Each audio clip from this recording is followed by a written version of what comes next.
Hello friend, સ્વાગત છે તમારું અમારા કિચનમાં।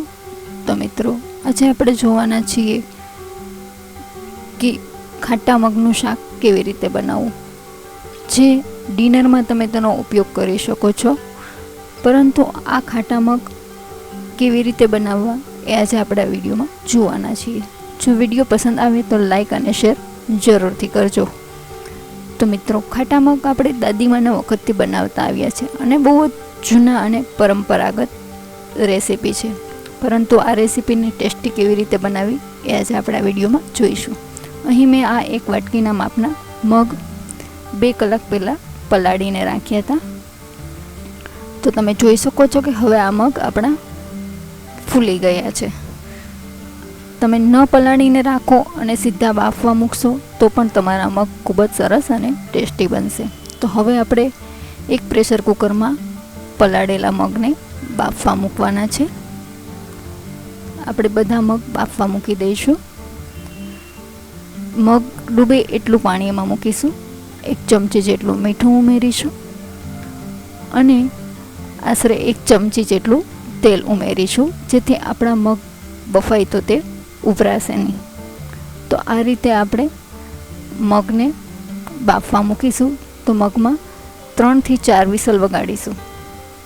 ત્યારબાદ હવે આપણે મગનો વઘાર કેવી રીતે કરવો એ જોઈશું। વઘાર કરવા માટે હું અહીં 1 ચમચો તેલ લઈશ। તો આપણું તેલ જે છે તે ગરમ થાય એટલે આપણે તેમાં બીજા મસાલા એડ કરીશું। તો આપણું તેલ જે છે તે ગરમ થઈ ગયું છે। હવે તેલમાં આપણે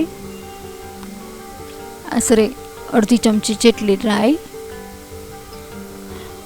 અડધી ચમચી જીરું, ત્યારબાદ અડધી ચમચી હિંગ, ત્યારબાદ ગરમ મસાલામાં લવિંગ, તજ, લીલા મરચાં, લાલ સૂકા મરચાં,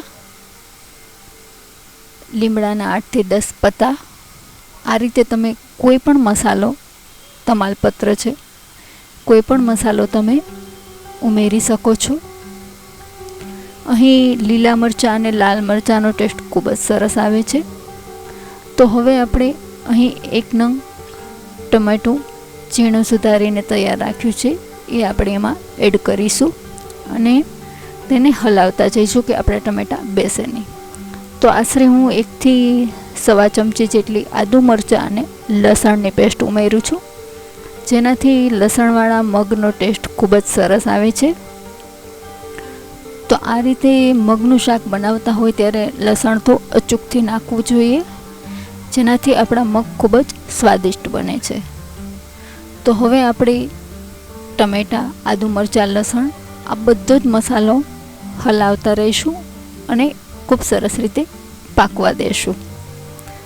ત્યારબાદ અડધી ચમચી હળદર, 1 ચમચી લાલ મરચું પાવડર, 1 ચમચી ધાણા જીરું,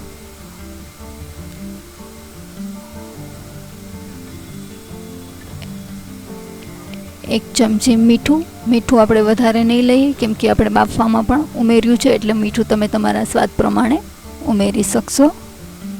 તો હવે આ મસાલાને હલાવતા રહેશું, જેથી આપણો મસાલો એકરસ થઈ જાય અને બેસે નહીં તેનું ધ્યાન રાખો। થોડું એવું આશરે અડધા ગ્લાસ જેટલું પાણી ઉમેરવું અને મસાલાને એકરસ કરીને ટમેટાને ખૂબ સરસ રીતે પાકવા દેવા કે જે આખા પણ ન રહે એ રીતે પાકી જશે। ત્યારબાદ અહીં હું 1 ચમચી ખાંડ ઉમેરું છું। તમારે જે પ્રમાણે ગળ્યું ઉમેરવું હોય, ખાંડ અથવા ગોળનો પણ ઉપયોગ કરી શકો છો તમે। ત્યારબાદ હવે આપણા મગ જે છે તે બફાઈ ગયા છે। તો આપણે હવે કુકરને ખોલીશું અને જોઈશું કે આપણા મગ કેવા બફાઈ ગયા છે। તો તમે જોઈ શકો છો કે આપણા મગ છે તે ખૂબ સરસ રીતે પાકી ગયા છે। તો હવે આ મગને આપણે પાકી ગયા છે, આમાં જ આપણે જે મસાલો તૈયાર કર્યો છે, એટલે કે જે વઘાર તૈયાર કર્યો છે તે આપણે વઘાર કુકરમાં એડ કરી દેવાનો છે। હવે બધો મસાલો આપણે મગની સાથે મિક્સ કરી લેશું અને આપણે જે મગ છે આ મગને આપણે આશરે 5 થી 10 મિનિટ માટે ઉકળવા દેવાના છે, જેથી તેનો મસાલો જે છે તે મિક્સ થઈ જશે. ત્યારબાદ હું અહીં 1 ગ્લાસ જેટલી છાશ ઉમેરીશ. અહીં તમે છાશની જગ્યાએ દહીંનો પણ ઉપયોગ કરી શકો છો. હું વધારે પડતી ખાટી છાશનો ઉપયોગ નથી કરતી, પરંતુ મીડિયમ એવી ટેસ્ટમાં છે એવી છાશનો ઉપયોગ કરું છું. ઉપરથી કોથમરી એડ કરીશું. અહીં તમે દહીંનો પણ ઉપયોગ કરી શકો છો, તમારી પાસે જે પણ વસ્તુ અવેલેબલ હોય, પરંતુ દહીં અથવા છાશનો ટેસ્ટ મગમાં ખૂબ જ સરસ આવે છે. ત્યારબાદ અડધી ચમચી જેટલો ગરમ મસાલો ઉમેરીશું.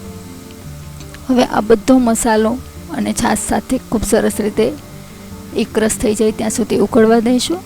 ત્યારબાદ તમે કોઈ પણ સર્વિંગ બાઉલમાં તેને કાઢી શકો છો. તો આ રીતે આપણા ખાટા મગ જે છે તે તૈયાર થઈ ગયા છે. તેને તમે બપોરના ભોજનમાં અથવા તો સાંજના ભોજનમાં મગ ભાત તરીકે અથવા તો મગ રોટલી કે મગ રોટલા તરીકે ઉપયોગમાં લઈ શકો છો, જે ખાવાની ખૂબ જ મજા આવે છે.